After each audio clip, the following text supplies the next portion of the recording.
Everybody, Scratch Off Chicken Man here. Another day we search for the top prize. We got tickets for today. We got crossword, top prize 50 grand. Then we got Jaws. Who will be next? Top prize $100,000. That would be fantastic. Let's get started. Hope everyone's had a good start to their week. Pretty good over here so far. Beautiful weather where I'm from. Just want to say, we've been watching Paralympics. Watched a lot of Olympics, but we're watching a lot of Paralympics. I just wanted to say, if you win, if you come in first, maybe don't thank God after you win. I understand we're all free to have our religious beliefs, and a lot of us do. But I just feel like if immediately after you win, you start thanking God, it's like, is that, you know, if, trying to think of a right way to put this, if there is a higher power and you're thanking them directly afterwards, is that, and they do exist, does that not count as some type of performance enhancing drug? Like, or just important performance enhancing in general? Because think about it, like that's quite the advantage you have if your God's like, you know what, I'm gonna give you a little extra boost. I know everybody else is trying the hardest, but since you're kind of you're pumping my tires over here at least once twice a week, and I'm gonna give you a little boost here and help put you over the edge. I know in all in sports and sportsmanship and fairness and everything like that. But I can help you out. I can give you a little push across the finish line. Or I think of all the events, the one that I would love to see, the hand of God actually come in and help somebody is like high jump or something like that. Where you're like, or pole vault, where you're just like, they got way up there. Like that's, like it's one thing for people to have vertical where they can jump up in the air, but for someone to like get that high up in the air naturally, I want to see the hand of God come in and people will be like, that person's got faith. Like, look at how high they went. Like they were up there sort of thing. So there was one of the events where me after the athlete took like a picture of God and they're like kissing it and they're like praying. And I'm like you went straight for that. It's like you just told everybody. It's like that's what got you through. That's what got. But then again, first place is first place. So it's I'm not arguing that. I'm not gonna argue that. But I did get kind of thinking about it. Just the idea, it's like, most people who succeed in most things in life, be it sports or be it business or like just, it's a pretty big net when you start thinking about it. But most people do have some type of advantage or edge. It's one thing to have like, a physical advantage. It's like, if you want to play basketball or something, being tall definitely doesn't hurt. Having a wide, wingspan, that definitely doesn't hurt. But the idea, you kind of like look at the parents and you're like, well, dad's kind of 6'7". That's not a bad place to start, sort of thing. And mom is, she's 6'1". Like that's not gonna hurt the old genetics there if you want to play basketball or something like that.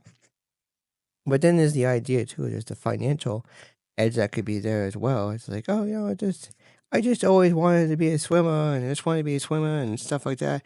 And it's like, okay, well, your both parents are like super professionals. Like mom's like a lawyer and dad's a doctor. It's like, okay, well, not saying that has like a big advantage, but like it's going to open up some opportunities when you can go to a high school that has their own pool, sort of thing. There's no F's here. Just notice there's no F's here.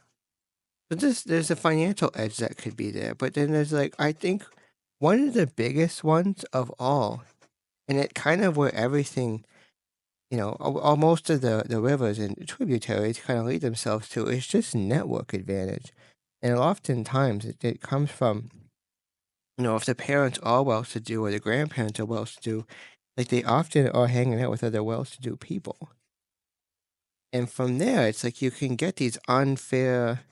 And I don't mean unfair in a bad way. Just like the word discrimination, like it's not a bad word. It just means like kind of just discriminate between different things, kind of define things between different things. But the idea of disadvantage that people can get when they just have access to other networks of people. So the idea too is like you hear with like especially with wealthy people, they often have these specialists all over the place. Like they've got, you know, like using this term like loosely, it's like they have a car guy, they have a plumber guy, they have an electrician guy, they have an accountant guy, they got a lawyer guy. It's like they got a roofing guy, they got a contractor guy, they got a tailor, they got someone to actually make the clothes look good for them.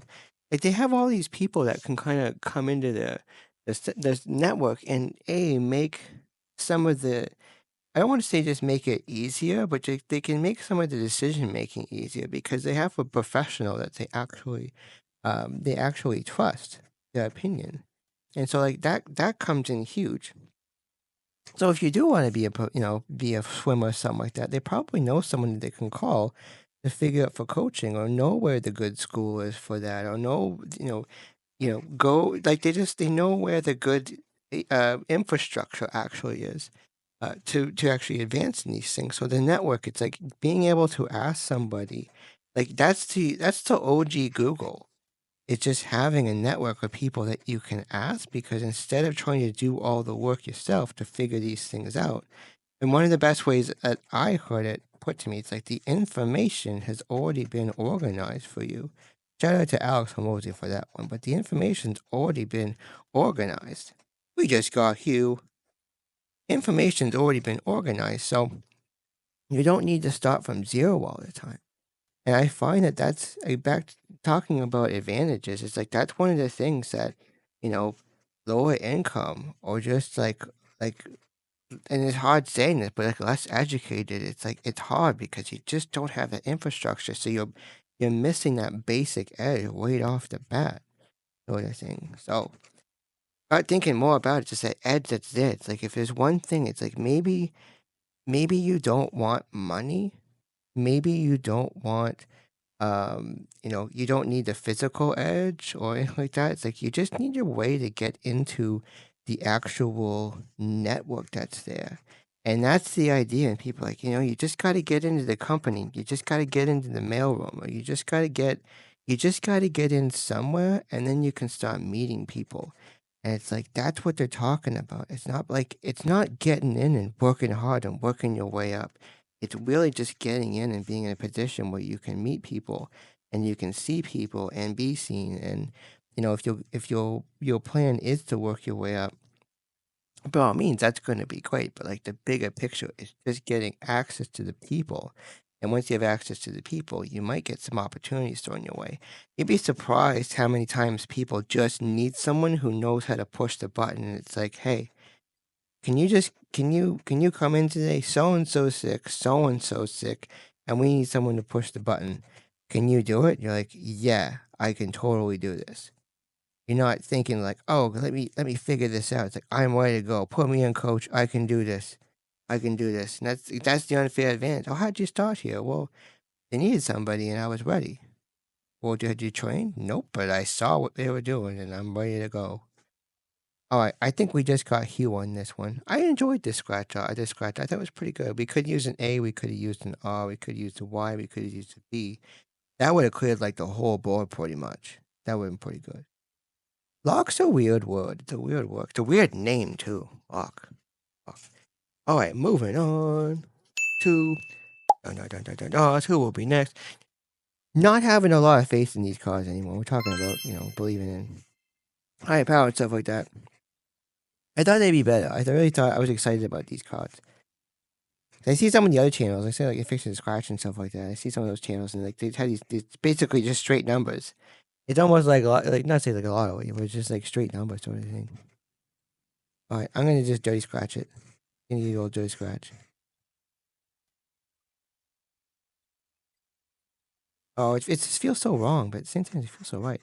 If I had like a bigger coin, I could just do it in one go. Oh, that'd be nasty.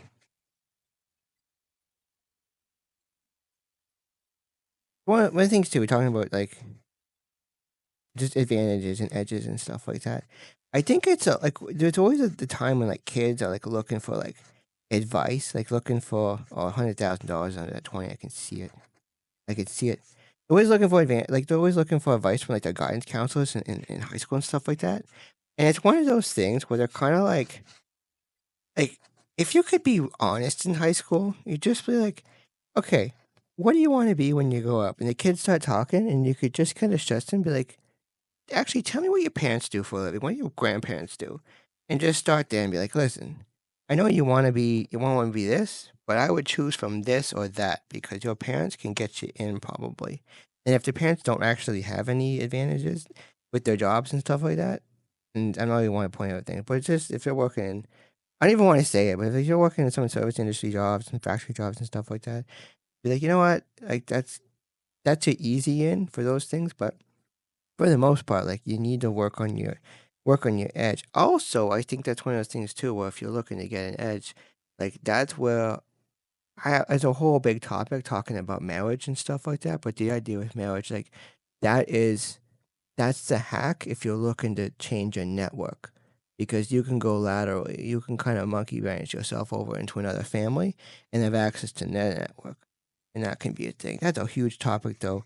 The idea, thoughts on marriage and stuff like that. Okay, we got 21, we got 36, 13, 3, and 9. Okay, so 21, not seeing it. We got other neighbors, 100 grand. Oh, 36, not seeing it. 13, not seeing it. 3, not seeing it. And 9. 100 grand was under the 10 as well. Most of those neighbors just swollen bank accounts under those. Although it probably wouldn't be too swollen. I'd probably put that in the bank account and the bank would be like, oh, we'll be taking that, please and thank you. And 9. Yeah, we check 9. No, that's in there. Oh, I always forget this. The other cards. We got starfish. We got tree. We're already done. We're already in the gutter on that one. Let's move back over across. We always forget the bottom on this. Always forget the bottom.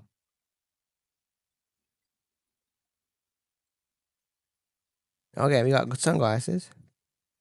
We got boat. It's like saying boat. Boat's a good word. Good word. Like the opposite of coleslaw. And then we got ladybug and we got necklace. So we got nothing on this one. We did get Hugh. It's a fun word to say. Hugh. It'd be a terrible name though. I know some people actually named Hugh, but like who names a kid Hugh? Baby Hugh. Baby Huey. It's a thing. Shout out to all the baby Hughs out there, just keeping it real. But anyway, that's all we got for today. Hope everyone has a great day ahead of them. See you in the next one. Good luck out there.